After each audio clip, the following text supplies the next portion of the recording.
Leading Edge, episode 6. We're still working some of the bugs out. Sorry, it took us a couple of minutes to actually get live on Facebook. Today, we have with us Bill Greeno, Quality Smog and Auto in Truckee, California.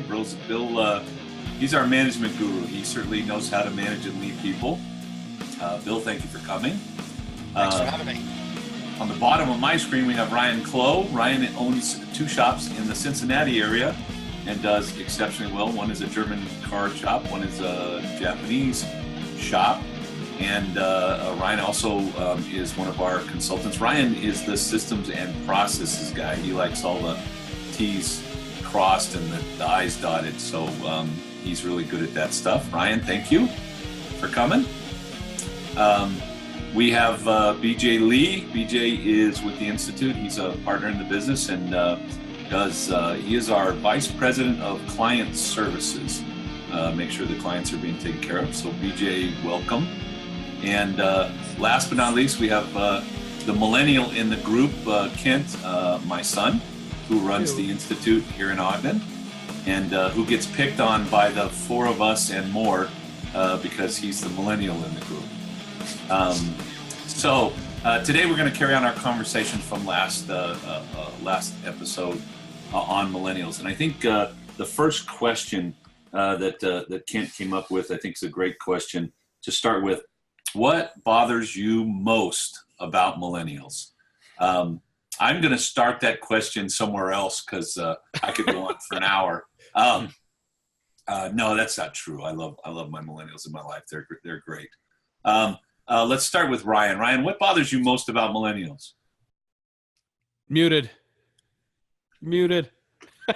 Aha. All right. There you go.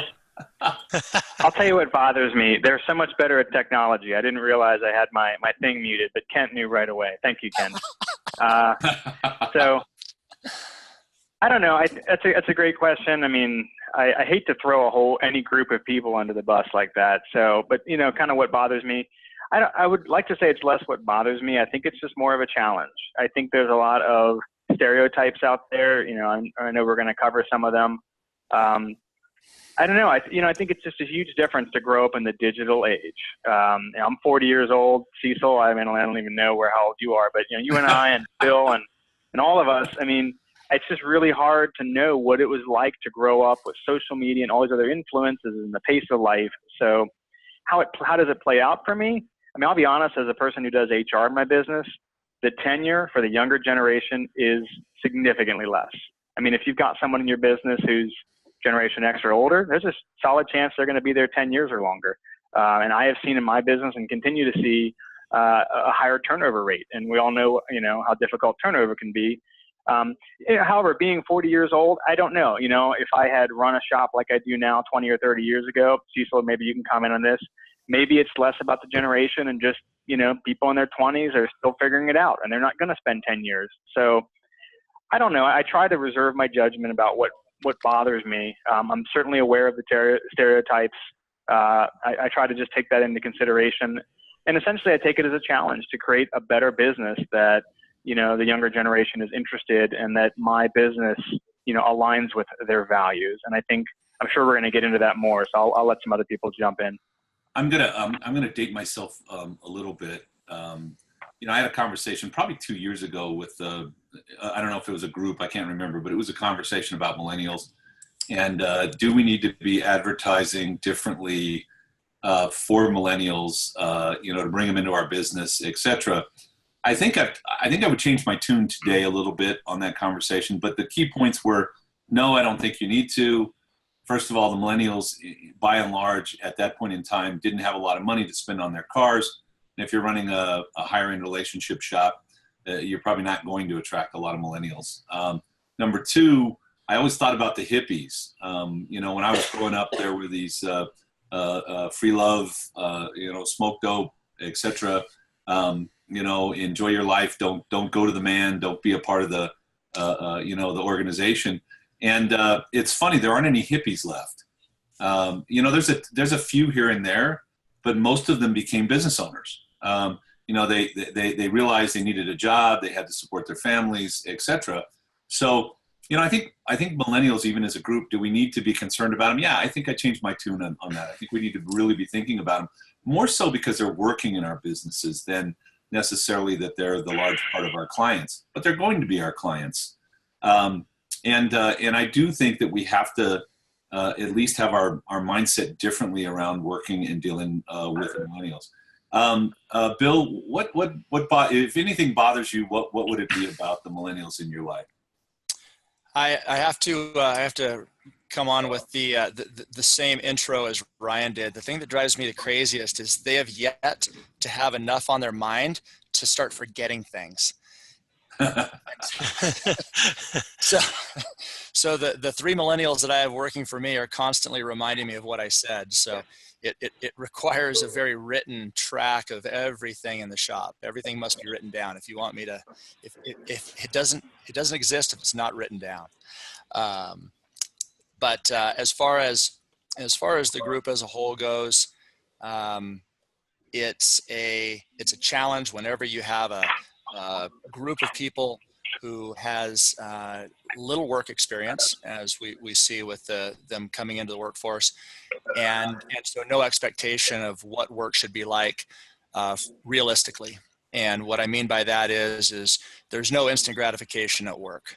You come to work and you don't even get paid for 2 weeks. You come to work the first day, you may not even have a uniform. It takes a week or two before the uniform comes in.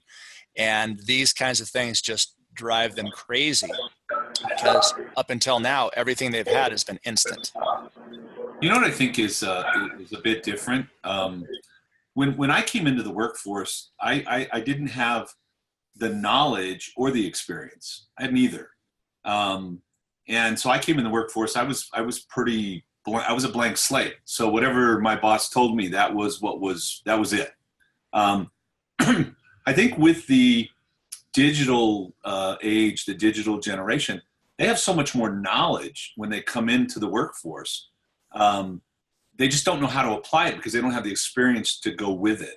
So I think there is more of an expectation from them because of the knowledge they have. And I could be wrong about that, but I don't think so. I think they come in with more knowledge than I certainly did when I came into the workforce, but no experience. BJ, what do you think about that?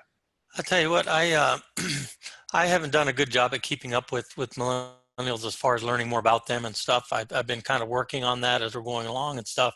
But it is true. I mean, they're very smart. I was reading an article about car ownership with millennials and stuff. There are a large majority of the car owners nowadays.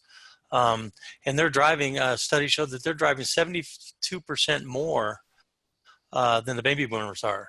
They're, putting more miles on their cars or personalizing their cars and so forth. But going back to what Ryan said earlier about grouping these all together, I think, we talk about millennials, but I think we have different subgroups of millennials, right? Just like we have different personality traits and so forth. So I think we have a whole basket full of millennials and, all the different personalities that go along with that. I don't think we can categorize it is just millennials per se. It's pretty strange for us old guys, to deal with that or understand that. So I think we need to take the time to educate ourselves a little more on it. I think it will help us in the long run, obviously. So definitely, I'm learning a lot on it for sure, and it is kind of fun, and it's really fun to give Kent a hard time. So yeah, that's the best part of it. So. Speaking of that, Kent, would you agree with the statement I made that they come in more knowledgeable? Well, you might not know, you're a millennial, so but without the experience, or do you and would you agree with BJ's statement? Regarding the fact that there's different subgroups in the millennial. Actually, it's funny that BJ mentioned that because there was a study that talked about the fact that. Because we're the first global generation, due to the internet, we have access to pretty much, or global cultural generation. There are these subgroups that have are almost like mini generations within the millennial generation, just because we are so huge. That is what has kind of created a lot of confusion going into what are millennials, all the data that goes behind them. I think.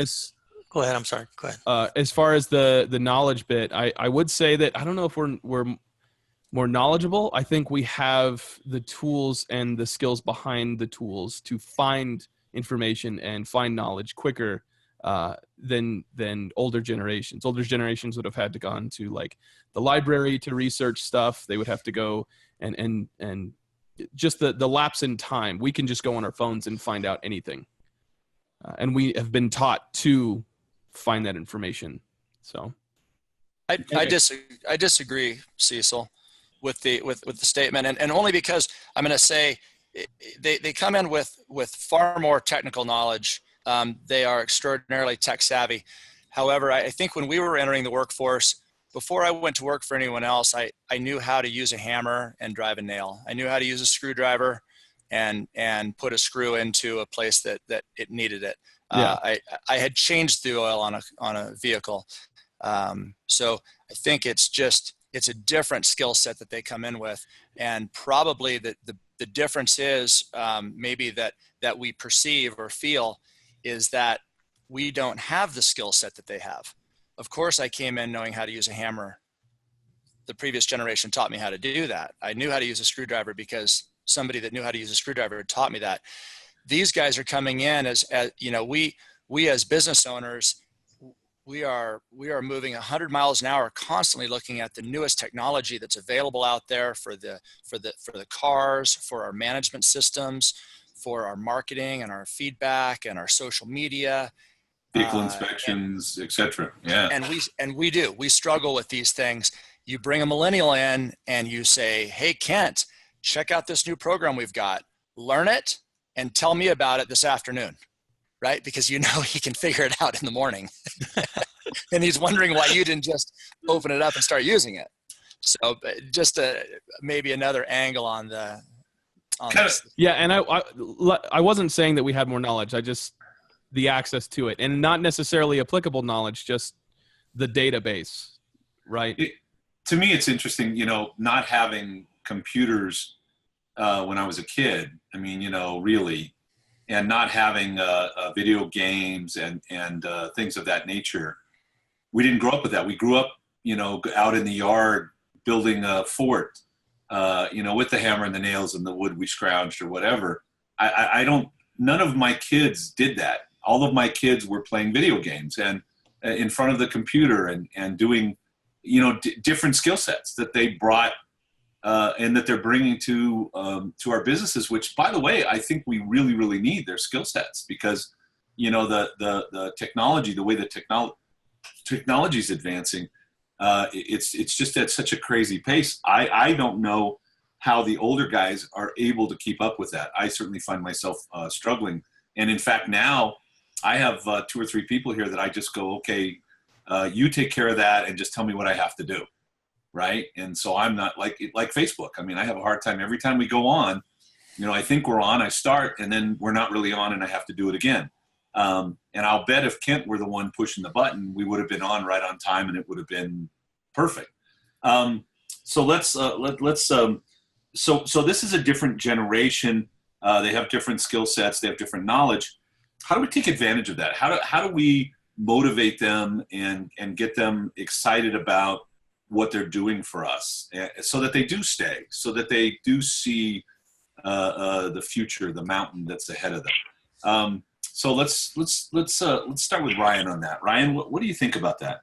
Oh, I think, and I think we're speaking about staff as opposed to customers. Is that correct? Yeah, I think right now that's what we're talking about today. We're going to talk about the people working with us. Okay. Yeah, I realized as soon as I started, I was talking about staff, and I know customers is kind of a different one. But yeah, on the staff side, it's a challenge. I don't know if there's a mentality where people think, you know, we're done, we've gotten to this place where things are honky-dory, and I think it would be boring if it was. And so I do think that there is a challenge to kind of, you know, keep the ship moving, constantly building, you know, the company. I think as an owner, it keeps me more engaged, and I think, again, just, you know, we're in this pace of life. The pace of life is a lot faster. There's a book written in the 70s called Future Shock, and the author discusses the concept of culture shock within your own culture because things are changing so much. And I think he's referring more to the older generation. And that book was written in the 70s. And the pace of life is really, really fast now. And we can't change that. And we see the technology in the cars like blindingly fast compared to, 20, 30 years ago. And we're seeing it in the front of the house. We have technologies, digital inspections, texting customers. The positive is it keeps it interesting. It keeps it engaging. It kind of levels the playing field where 20 to 30 years ago, a shop that was big and had the reputation could buy a big ad in the phone book and be well known. Now, you can do a good job and you can get good reviews, but I think there's definitely a little more, you could say there's a little more pressure on shop owners to build up, company events, training, regular reviews, making sure you have a vision for your company. Is there a bigger picture, that you can paint? Because, I do think with that pace of life, if anyone, looks at it and it seems kind of stagnant, then they're going to kind of look to move on or possibly look for a place where they can have more advancement. I think a lot of mistakes that managers make right now is they're assuming. So it's kind of like for a reward, dinner with the boss. They're going to look at that like you would see it as a reward. Say I'm going to take you out to dinner, whereas millennial would say that looks more like a work engagement and a work priority. Now it's not a reward. So I would say ask them what they want first. Open up the dialogue and the conversation and really see what they're looking for. Rather than just assuming, what kind of work would you like to do? What kind of things would you like to see? And I'm not saying compromise and say do everything they want, but it'll give you a better picture of how you can adjust some of your management styles to make sure you're getting those drives and values hit. We're always adjusting for our clients and for our employees. Yes. At least we should be. And I don't think that's any different. I think if I have some older guys here, older people, I'm going to be making adjustments for them also. A good manager is trying to understand the people that they have working with them and trying to make modifications to make it as good as it can be for those people working with them. And what might motivate BJ certainly is not necessarily going to motivate Kent. And vice versa. I think you're absolutely right. Have the conversation. What are the rewards? But I think that what I've heard from all the different stuff that I've heard, and seen and read, the millennials still want to have a sense of accomplishment, even more so necessarily than maybe my generation. I think the millennials have joy in work too. I don't think we're that different in a lot of ways. I just so I don't know. What am I saying? How different are they? I think what the point there was a real purpose. They want to feel like they have a real purpose, right? Mm-hmm. Why are we doing this, right? It's not less about getting that paycheck. They want to feel like they're being part of something, and they want to know why they're being a part of something, right? I guess is what I'm trying to say, Kent, right? Yeah, it's we need to know why, then how. A lot of the things that you want to implement in your shop that you're trying to say this will make us successful, I want you to do this. You start off with, I want you guys to start doing this. When millennials are wondering, why is this beneficial? Why would we be doing this? And you want to line that why with not only the company growth, but the personal growth of that millennial. And I think they've just being raised with more of a helicopter style parenting and having that immediate, instant feedback and gratification. They're looking to say, well, I know my personal growth and what I have in my head for my lifetime in my career and what I'd like to accomplish. And you need to somehow transpose that and say the growth and trajectory of the company lines up with your own personal growth and trajectory. And that's one way you can get them invested. I'm not saying you completely compromise, but I'm saying the way that you should translate it to them should try to align it with their own personal goals. Now, I would teach everyone, managers, owners, to set goals for their company and then try to align those goals with the goals of the staff. I would teach them to create a reward system, and that the rewards need to be rewards that the people, meaningful to the people that are going to get them. And what would be a reward for me may not be a reward for you, Kent, or even for BJ, for somebody else. So I don't know that that's drastically different. Simon Sinek said that the millennials want to climb the mountain, but they can't see the mountain. They want to get to the top, but they can't see the journey necessarily. Bill, do you think that means that we need to create a clearer picture for them of the journey and their part in it, or? I have to go backwards because I was bristling a little bit there, and then I'll come back to your question. When Kent was saying ask them what they want, and he referred specifically to going out to dinner with the boss. My hackles instantly went up. Like, what are you talking about? And then my more reasonable side kicked in, and I thought, well, as Ryan was saying, this is a fast way to get what you want. If you want employee satisfaction, sure. We're a fast-moving, fast-paced society. Perhaps we need to, if we want to move faster towards employee satisfaction and towards success with our staff, asking is a good place to start. But I still bristle at the thought of a dinner with the boss not being a reward, more a work engagement, though I understand. So to answer your question about the clearer picture, I would say yes, and the reason I say yes is because I think one of the biggest problems that I see with fellow shop owners that I get to work with is they're afraid to correct people. They're afraid, especially, to be immediate with the correction, and even before that, maybe they're afraid to set those expectations, goals, and requirements that are out there. And I would say that it's very, very important that a new staff member, number one, this is my philosophy. Number one, they know that for the first year, for the first 365 days, they are going to tread water. They are not going to know their job. They're going to have to be reminded, corrected, explained, trained, and retrained. The second year, they're actually going to start learning the job. And it's not until the third year, after they've worked there for over 100 weeks, that they're going to begin job mastery.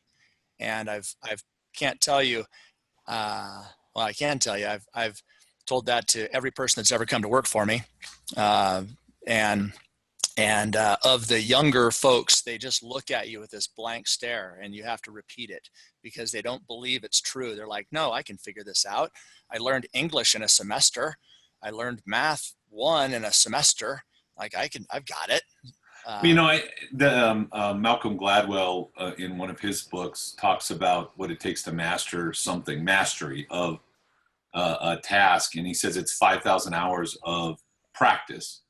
I don't even know that work qualifies as practice some of the time because we're not practicing the right technique.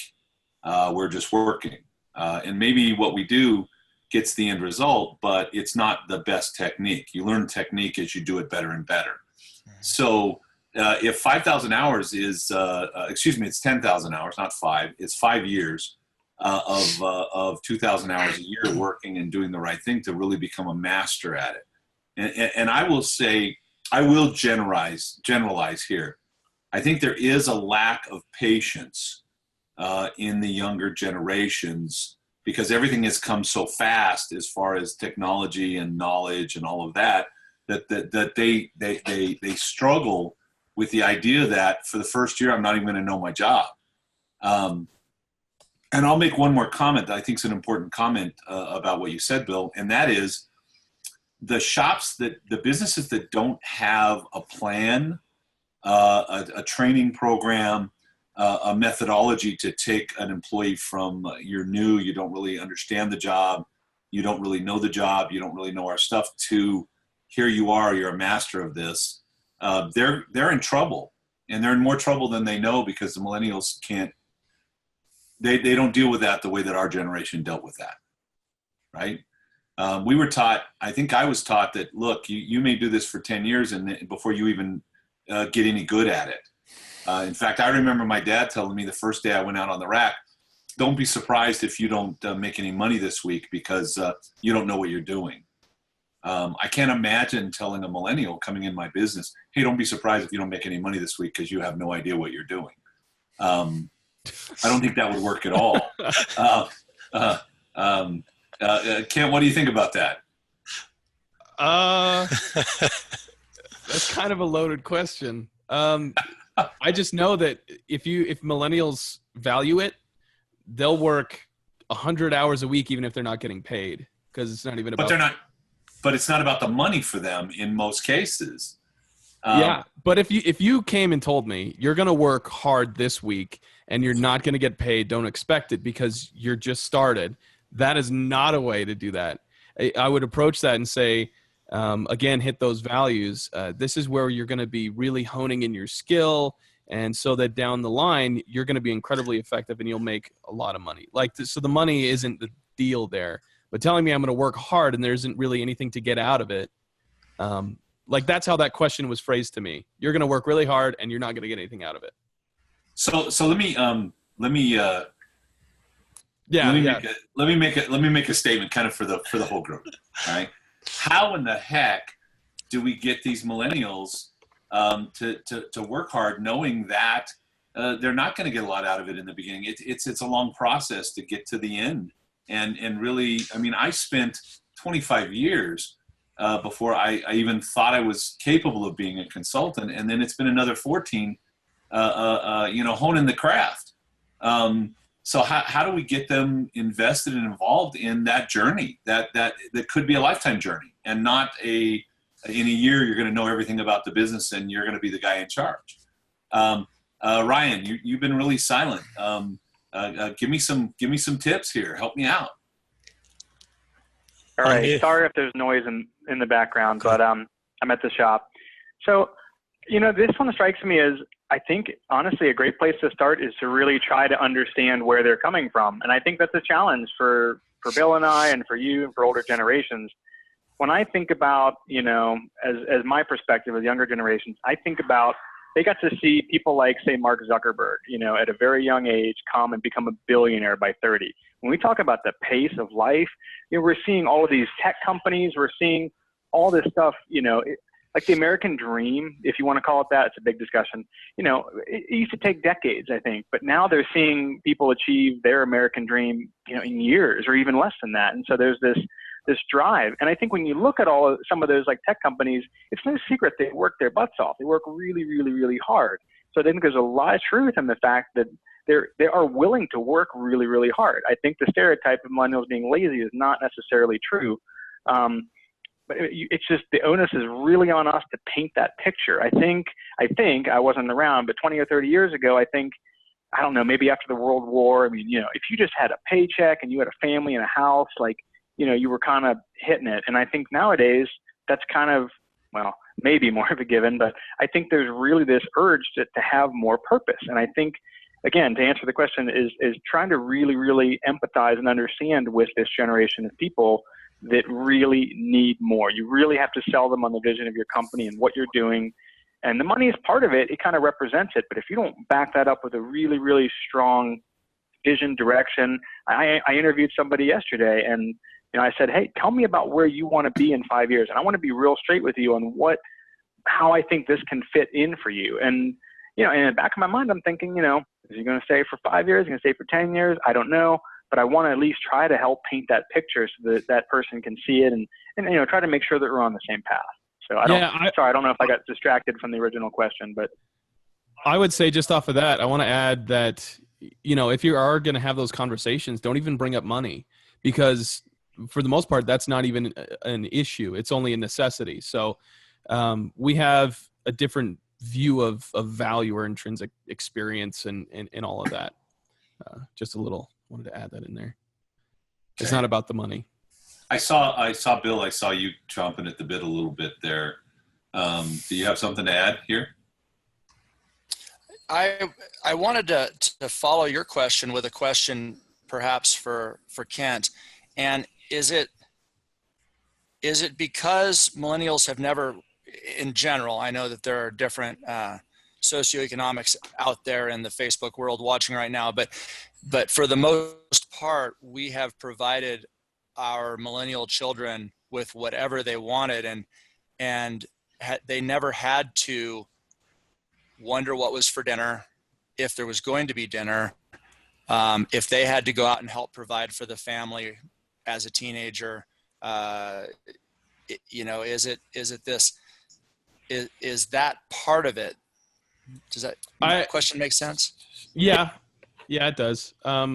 So you look at back in the 70s, 80s, 90s, right? There was this emphasis on getting that 40-hour work week, having that stable thing. And there were some things that went by the wayside, kind of compromises you made in things that millennials now view as more important, like personal time. So if you talk about work-life balance, back then there was no work-life balance. It was like you work and then you go home. There was no balance. And then that started to kick up in the 90s, this whole idea of work-life balance. And I would say that millennials are now viewing it as work-life integration. We have things that we value that are more important than work. But if we can align those two things, then it's going to be more effective. I don't know if I answered the question.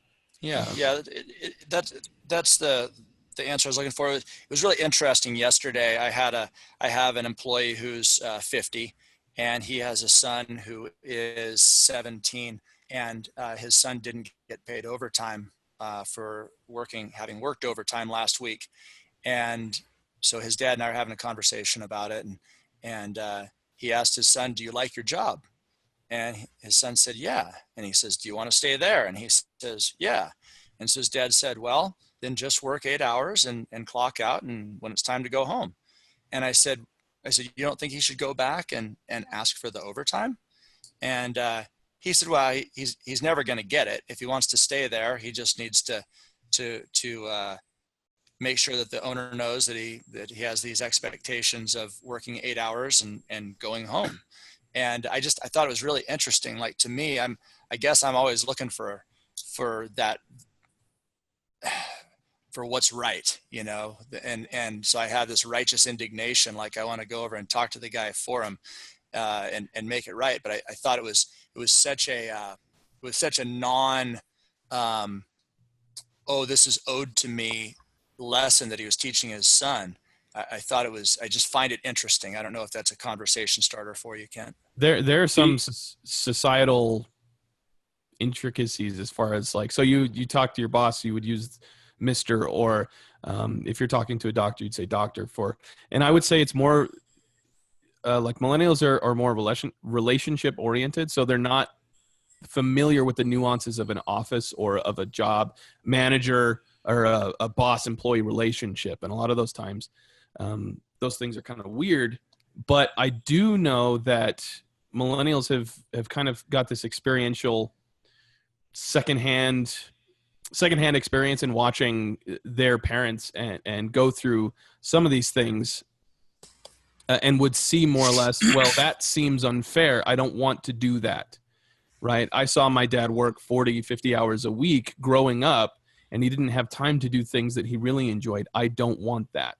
Right. How can we do that differently? And I think that's part of the challenge there. So it seems like he's really invested in that job. And again, the money isn't necessarily something that's bothering him.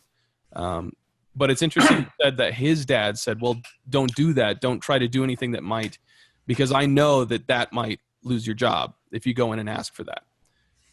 I'm bristling for a couple of reasons at your comments, Bill. Not your comments, but the genre of it.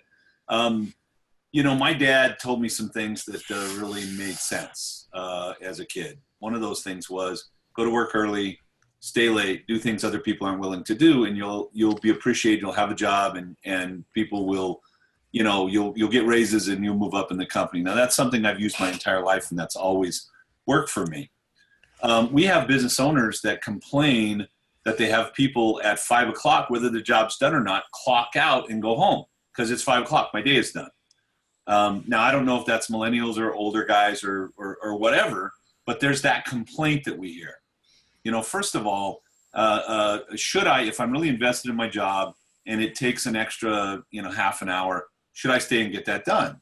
My advice as an owner and as a manager and as a coach is, if you can, if that doesn't take away from something you already have planned, absolutely you should. And but I think as a business owner, I have to appreciate that they've done that, and legally I have to pay them for that.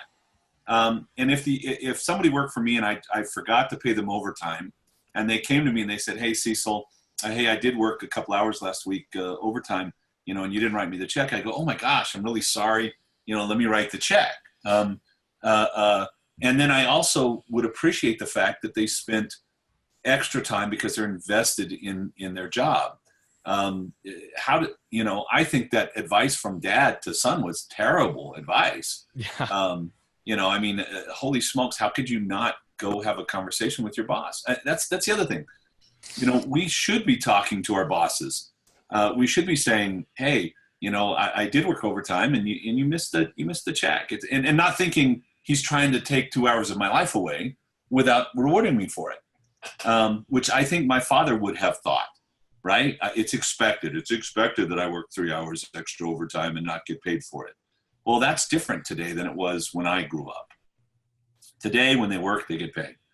BJ, let's make a little shift here, because one of the questions I think that Kent really wants to get on the table is how do we critique, give our people, critique them, give them positive feedback or negative feedback without losing trust with them or without alienating them. I think a lot of shop owners, they're almost afraid to say anything to their millennials or even, frankly, their older guys because they're afraid they won't like them.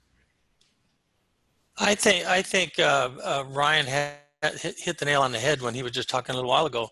I think first and foremost, when you bring them in and you go through the hiring process and you're talking with people, and you make sure that both of you, your company and them, you align with their goals and their purpose within the company and our company goals and so forth, and what are their goals, right?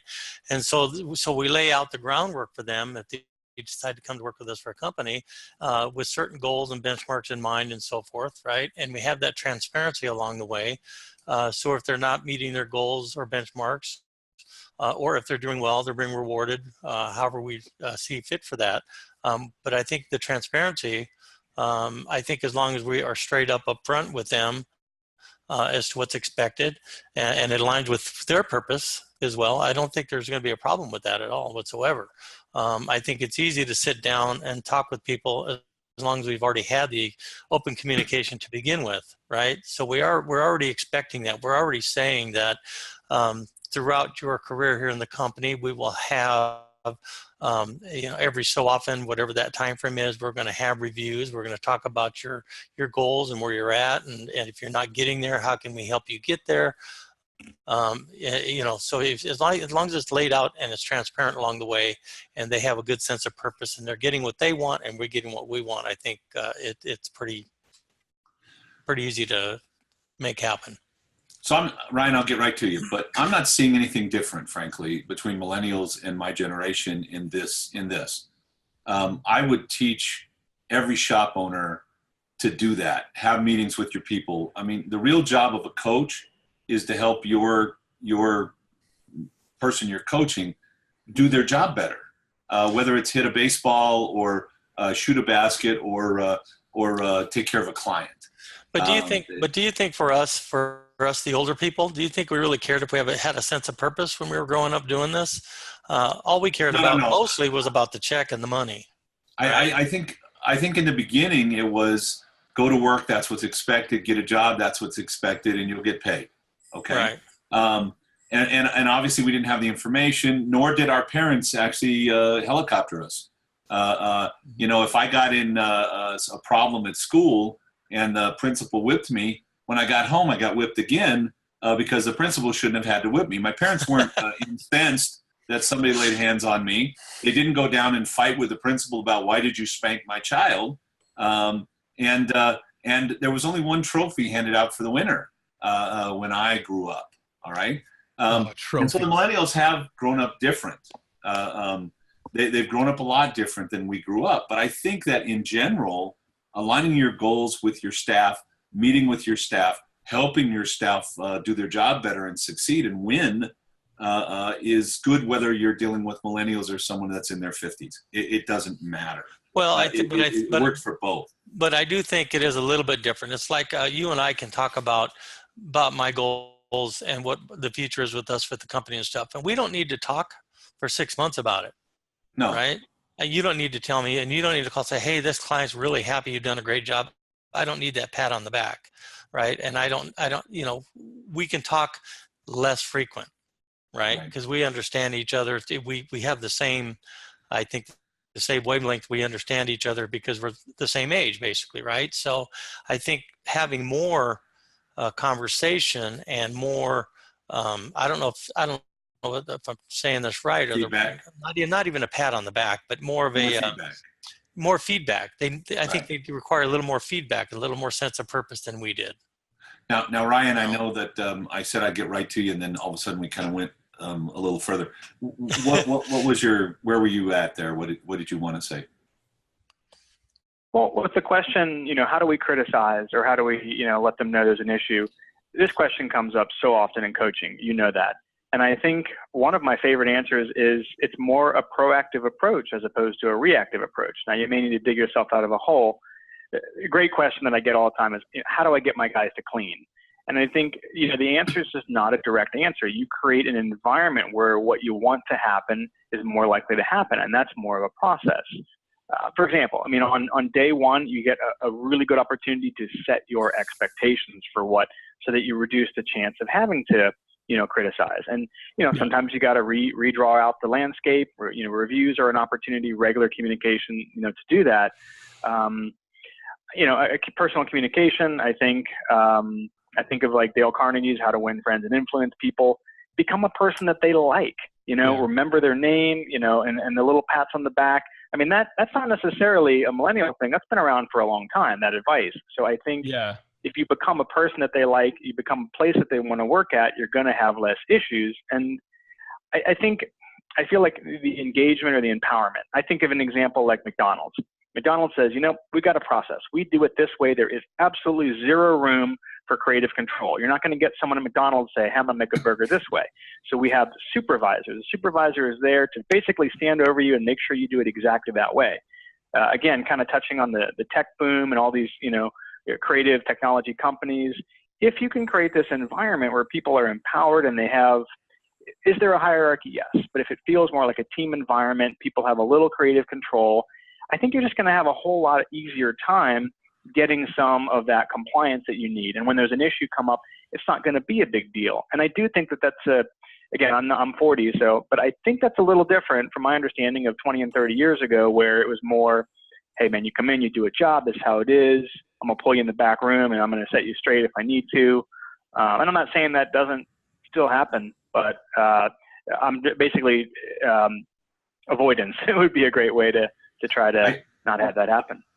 So from the coaching aspect, CEO of the company aspect, you're talking about culture, creating a culture of cleanliness in my business, creating a culture of progress, a culture of communication, a culture of maybe not instant feedback, but constant feedback, and even a culture of being very proactive, which, we talk about meetings and having meetings with our staff on a regular basis. And I cannot tell you how many times I have talked about that in classes and with clients, and still many of them don't do it.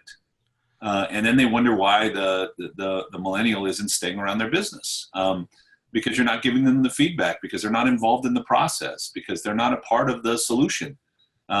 You're telling them that they're going to make a hamburger this way, and that's it, and that's all there is. And frankly, one of the things I've loved about my career as an automotive guy is every day seems to be a different challenge, and it's not the same hamburger every single day. So I think you're talking about culture. So how do I create a culture in my business, Bill, that millennials will thrive in? Okay, I'll keep it to less than 2 minutes, I swear. Okay. I'm lying.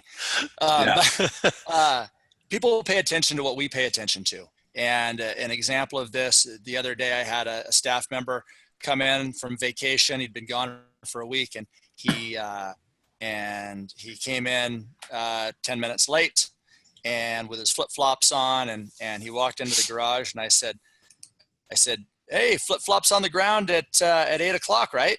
And he got a little bent out of shape. His boots weren't where he left them, and blah, blah, blah, blah, blah. So I circled back with him, and I said, "Hey, this isn't a pattern failure with you. It is a little funny when you're gone for a week that you would be late your first day back, which isn't that funny. It happens all the time. But I said, I just want you to know I'm paying attention." And I just left it silent at that point. And he looked at me and he said, "Thanks. That means a lot to me. I appreciate you coming back. And I know you pay attention." So it's the things that you pay attention to. And that's how you create culture. You create culture. You create short-term buy-in with correcting people. Yeah. And you go around, you find what they're doing wrong. And it's just like, I always come back to training dogs. If you spank a dog for doing something wrong, you'd better be right on whatever they were doing wrong.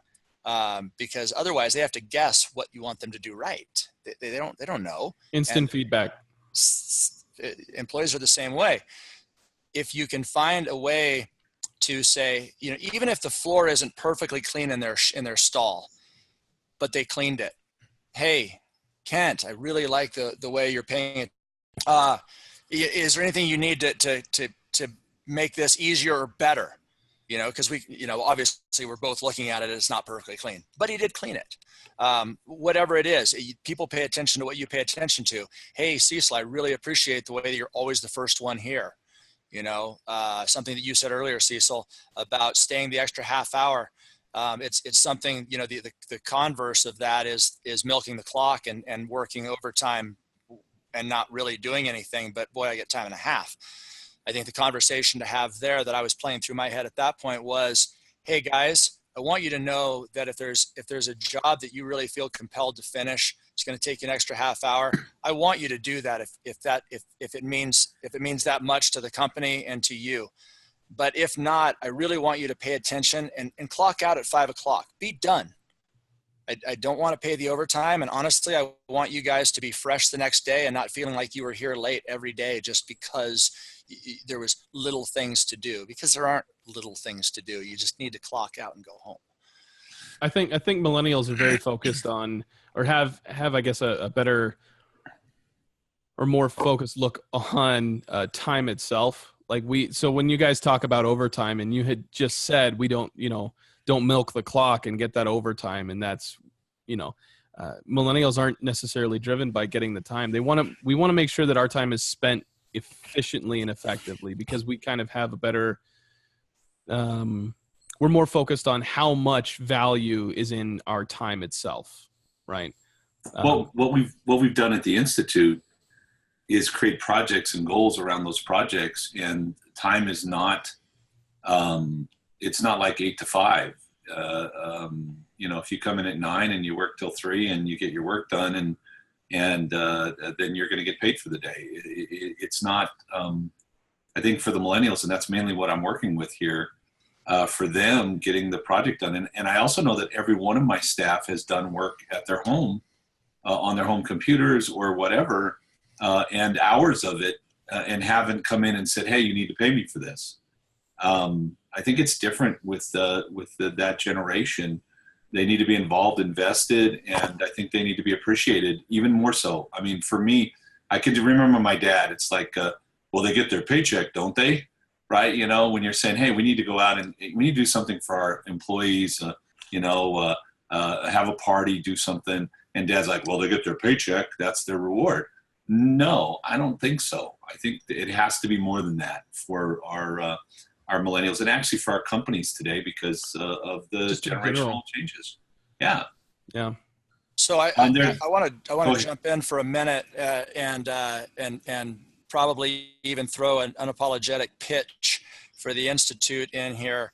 One thing that you guys know about me that is very important is once a year I shut down the shop for a day or two to bring a person in to speak and to work with our team, both for team building and educational purposes. This year I brought Cecil Bullard in, and it was really amazing. It was amazing. And the takeaway that just came back to me last week was one of my millennials said, "I need to meet with you for lunch. I'm really frustrated. I need to meet with you." And I sat down with him, and he said, "We need to get back to the chain of command that Cecil talked about with us. He set it up for us, and we're not following what we had talked about, and blah, blah, blah." And he finished with, "I want to write standard operating procedures for the new shop. We had them for the old shop. We need them for the new shop." And I was amazed and impressed that as a millennial, everything that he talked about was structure. So you were talking about culture earlier, Cecil, and Kent was talking about the things that are important to them. It was all that whole conversation and the success that we had from the training with you all came back to him, structure. But I think structure is super important for any employee. Again, I wouldn't just point to the millennials. When you know what's right and what's wrong, when you know what you're supposed to be doing, you know if you're doing what the right thing. Ambiguity is like kryptonite. Yeah, I think period. But and unfortunately, in so many small businesses, I don't think Automotive's got the corner on it. There's so much ambiguity about your success, and your success is only judged by the attitude of the owner today, because you don't have the process, you don't have the thing in place, the measurement, and the owners have such varying. And we have so many people that are ADHD, bipolar, manic depressive. So 3 days they're like, wow, everything's great, it's blah, blah, blah, blah. And then all of a sudden, the world's at an end, everything's crappy, and nothing's really changed, right? I mean, in reality, in the business, not much has changed. So I think it's really important to have that structure, period, in your business, and let your employees know that this is okay and this is not okay. I think so many people think that the millennials didn't want structure. That's why I brought that up. And right. The people watching this, they want structure. They do. Yes. They actually do. Everybody wants to know what's okay. Clarity. Really what it is clarity of what is expected and what is going to happen. Do you think almost in the way that we convey that information to them too as well, how it's conveyed to them? Yes. Yeah, it's gotta be different. I mean, for me, it was like, hey, do that. It was like, okay, great, you got to do that, right? Well, now it's like, hey, here's why we want to do that. And we sprinkle the fairy dust, I guess, so to speak. The amount of steps in training a millennial, as far as the last thing that I saw about that, is like 3 times more than previous generations. You have to reiterate, you have to re-clarify, you have to make it incredibly clear to them what's expected, what we are doing, and what the structure is. Even if it's not an 8 to 5, there's some expectations behind how you do your work and what is expected. And if it's clear, then you're not going to have those same issues. But structure is important. I have like 15 more things that I want to talk about. And I know we're out of time. We are completely out of time. I don't, when we do these things, I am just absolutely flabbergasted at how quickly an hour goes by. So we're gonna do last thoughts, and we'll start with BJ. BJ, what last thoughts on this? I would just say that when we're working with our millennials, a few things to think about, and we talked about most of it here, was we need to be flexible. We need to give them a sense of purpose, right? Work with them and work with us together as a team so we have the same ideas and principles and goals that we're looking forward to, that we're a complete match, right? Give them the continuous training that they're asking for, right? Give it to them in bite-sized pieces. It seems that they take and like information in smaller pieces rather than big pieces.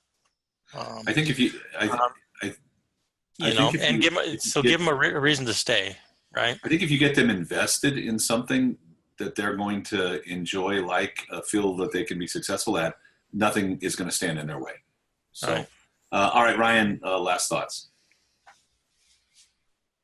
I think just trying to understand more where millennials are coming from. I mean, if you find yourself one of those people that is thinking a lot about all the stereotypes about millennials, I don't think it's doing yourself any favors. just like a good service advisor would, look at their customers and draw out objections. I think, this is the future. What, like it or not, this is where we're headed, this generation and the next generations after that. So, I just think, making a sincere effort to try to understand what's important to them, it's kind of a necessity. And if you sit there and you fight it and you're going to be one of those people that yada, yada this, the first question, what bothers you about millennials? That just, there are people out there that have those feelings. And I think, I don't know, you got to work on either setting those aside. If you have a prejudice, it's not going to serve you well. So I didn't write that question. My millennial wrote that. So just so you're aware, I did not write that question. Because I think that the millennials are looking at us and going, wow, so many things we do bother you. And I think that a lot of the media is really generalizing and saying millennials are this and millennials are that. I think there are some tendencies, but we have to take each person. One of the key points I think that has been brought out today is that structure. Are we structured well? Do we have good communication processes? Do we have good feedback processes in our company? I think that's so essential. Kent, last words? I would say that we're not broken. We're not wrong. And you should look at it like that. We're just different, right? We're not going to do things the way that you guys did things. And common sense isn't necessarily a thing that translates between generations. Your common sense is going to be different than our common sense. And approaching the management styles and the work ethic is completely different too.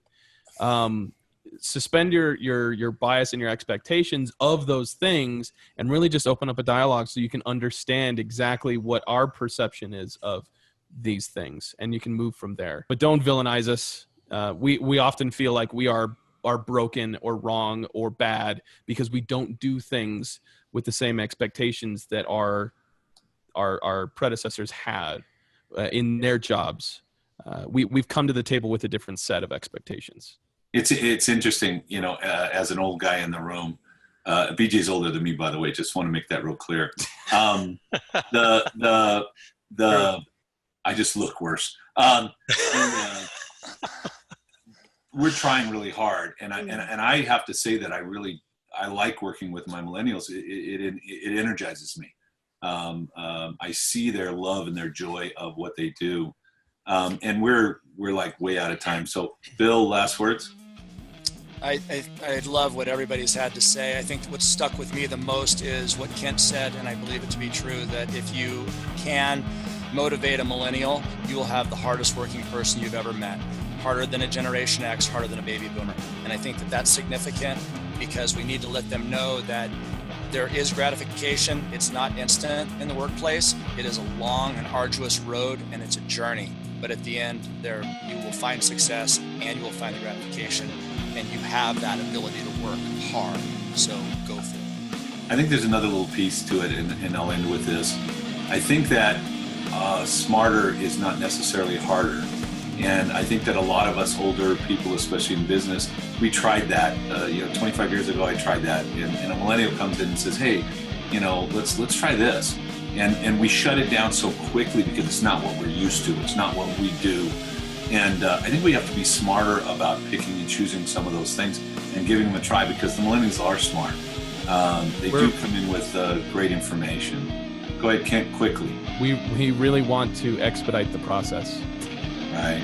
And then we have to teach them a little bit of patience, because sometimes the process is not expeditable.